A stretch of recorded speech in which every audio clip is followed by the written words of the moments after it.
Hay ciertas condiciones que pueden presentar los pacientes debido a la alteración dental que presentan. Una de estas es conocida como el bruxismo, lo que se conoce popularmente como apretar los dientes o gruñir los dientes. Esto lo presentan algunos pacientes sujetos al estrés o alguna otra condición dental que estaremos hablando más adelante. Yo soy el Dr. Edward Félix y hoy vamos a estar hablando sobre bruxismo.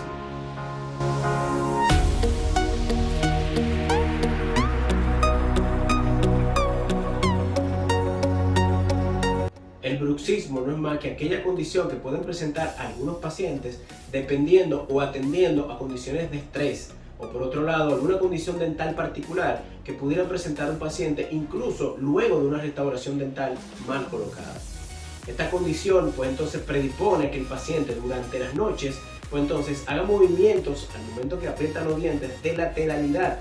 Esto produce desgaste selectivo, desgaste en algunas piezas dentales o en la mayoría, en algunos casos que son crónicos o peores, en todas las piezas dentales.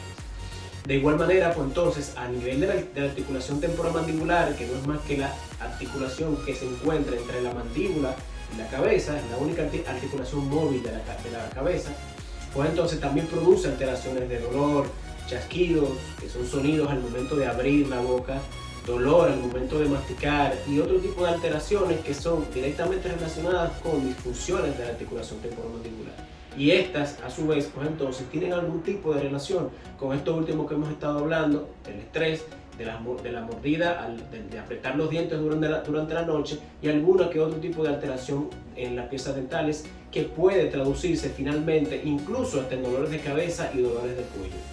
Este tipo de alteraciones es atendida especialmente por cirujanos maxilofaciales que tienen algún tipo de especialidad o entrenamiento en esta área, por protecistas y odontólogos que se especializan en natología, que es esencialmente la especialidad de la odontología que se encarga de las disfunciones del ATM partiendo del origen de los dientes o del tipo de masticación que pueda presentar el paciente. Por esto es importante atender este tipo de alteraciones a tiempo, porque pueden producir serias complicaciones a nivel dental, a nivel muscular y a nivel de la articulación temporomandibular.